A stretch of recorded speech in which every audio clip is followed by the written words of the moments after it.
Servus Männer, it's Red Pill Germany again. Today I want to talk a little bit about the German supply situation when it comes to energy. That means first and foremost for the private consumer, of course, heating and electricity.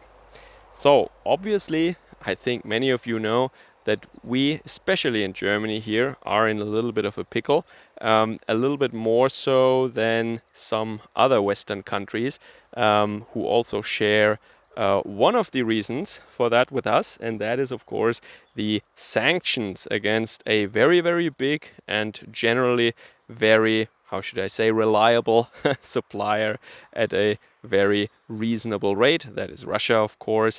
There are these huge sanctions now, and some countries are not struggling that much. Some are struggling a little more. I think Italy also has huge problems with replacing their primary energy needs, or the shipments from Russia, let's just say, replacing that with other sources. Germany also struggles. Yeah? So I would discuss that in two parts. One of them is, of course, the situation when it comes to Russia. Yeah, and that is true for, as I said, many other countries. But then in the second part, I want to talk a little bit more about the German specific situation, which is a little bit more severe or more stupid compared to other European countries, believe it or not. Okay, so in the first part, we can say gas and oil. That is what we got in huge amounts, in large quantities from Russia via pipeline, but also via ship.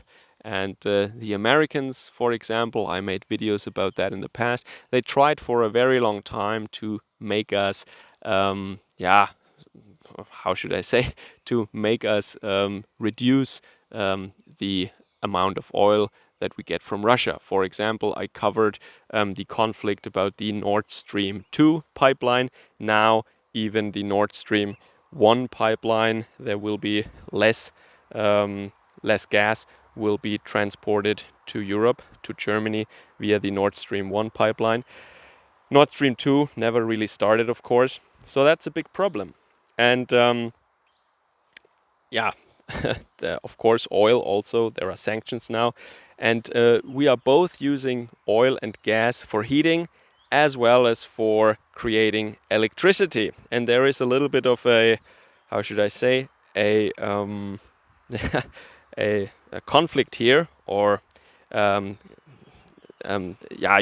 can either turn it into electricity or heat your home. But for electricity, you have more different sources available. For heating, you cannot switch that easily. You know, a lot of houses, they have gas heating, they have a gas furnace, and central heating by gas, and you cannot quickly replace that and put in some other heating source. And winter is coming. So there is a huge discussion in Germany now about introducing a law that would make it mandatory for houses to not heat their apartments warmer than a certain temperature, and that at night 16 degrees Celsius and during the day 18.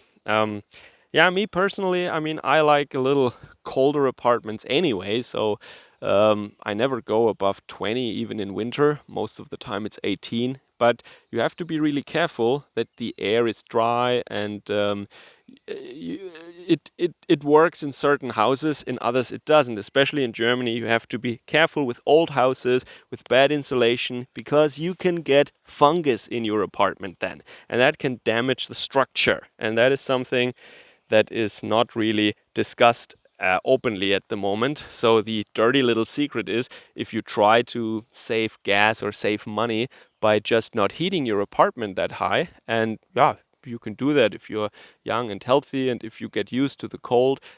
There is no health risk, I would say, for normal young people when they have an 18 degrees warm apartment. The problem is your house might get fungus really quickly. And that is, of course, when the dew point is on the inside then, or close to the inside, then you have condensation on the inside, and that is when fungus feels really at home, and when it spreads really quickly in the walls, and that is terrible.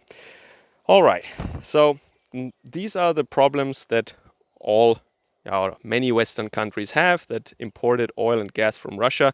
No difference there. And now let's come to the more interesting part, in my understanding, at least in my opinion, and that is the German specific problems. And that is that, as you know, under Angela Merkel, when there was a sea quake, a tsunami in Japan, uh, very far away, and in a country that often has these things, and we in Germany, there are no earthquakes really in Germany.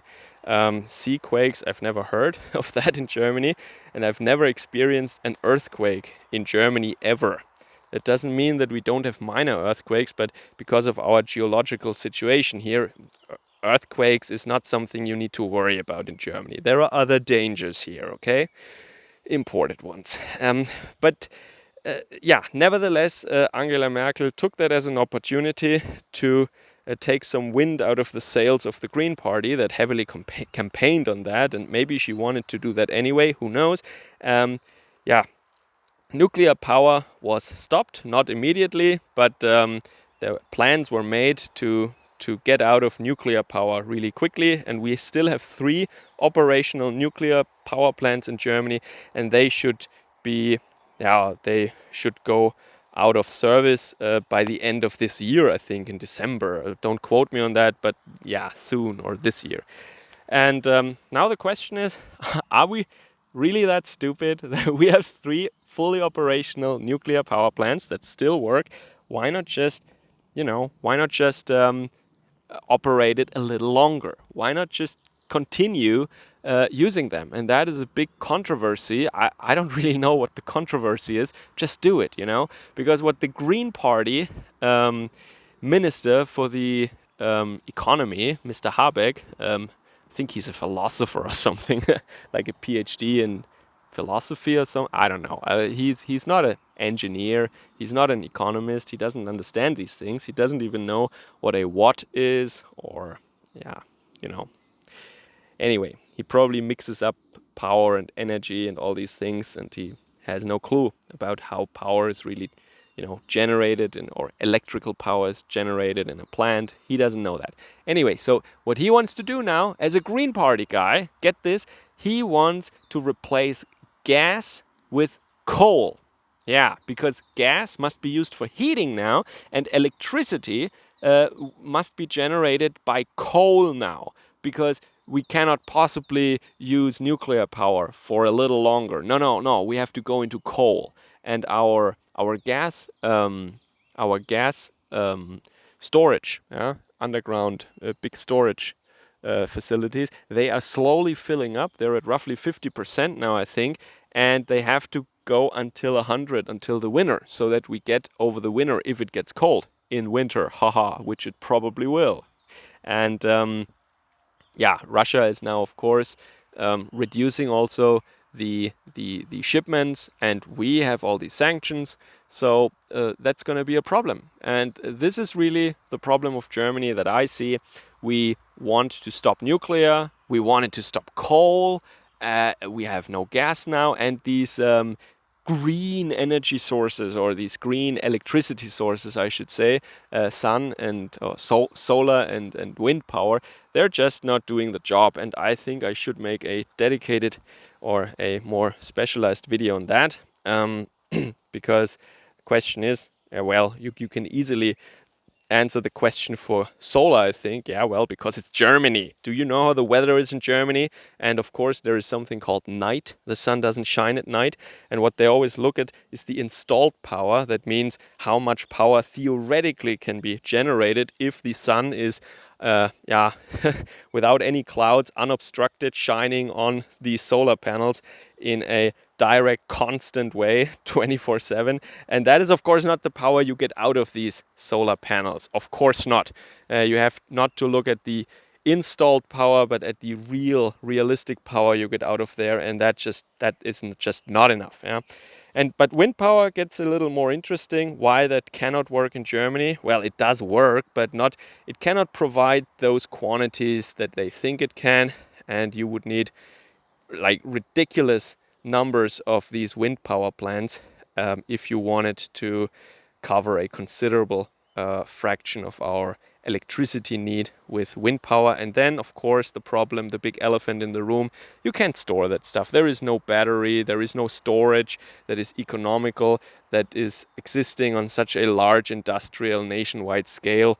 There are small solutions, of course, but not for like even getting us through one day without wind. Yeah, there is no storage option that is that large and that is affordable or easily realizable or even realistic. Yeah, but I think I should talk about that in another video. So there you go. We have the problems that everybody else has now with these sanctions, and on top of it, we were foolish enough to for ideological reasons, to get out of nuclear and also discontinue coal power. And now the Green Party, to sum up, they still don't want to extend the operation of our 3 remaining nuclear plants, and they want to use coal instead as a temporary fix.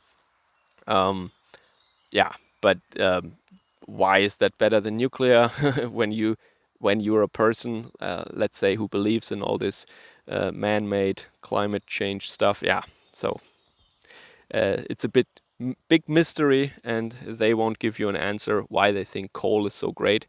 But that's their plan now. Yeah, coal instead of gas for electricity, and then the remaining gas should be used to heat the homes and also used for the industry. Don't forget, natural gas is not just used for heat and electricity, it's also an important resource for the chemical industry. Anyway, that's what I had to say now about the energy situation. And just to give you an idea, like every day there are news now in Germany about, will there be a law banning us from heating our apartments? How expensive will it be for people who have gas furnaces at home? And will tax money be used in order to help people who cannot pay their heating bill anymore, and so on? So a lot of politicians, that's what I want to add before I really conclude this talk. A lot of politicians and parties, they take this as an opportunity, of course, to introduce these very socialist, even communist measures where you take away from people who have something and give to people that supposedly can't afford to heat their homes. But then the problem is, and we see that for a long time in Germany already, there are thousands of people who get their heating bill paid by the taxpayer. And those people, let's just say it's an observation that many people make. They, they have the window open in winter and the heat is, or the furnace is on full power. Yeah, that is how they regulate their heat in winter. And the only way this is possible is because they don't pay for it themselves. Yeah, it's these people that are getting their heating bill paid by by public funds, let's say. Okay, and this is of course what our politicians want. This is how they can take more from the German working family, from German workers, from normal German families. And that's, I think that is a component of the plan that is very important to them, and that is what they wanted to do in the first place. I think many politicians like this situation, as you can imagine, and they want to use this crisis in order to, as always, get their agenda done. Anyway, take care. Servus, Kameraden.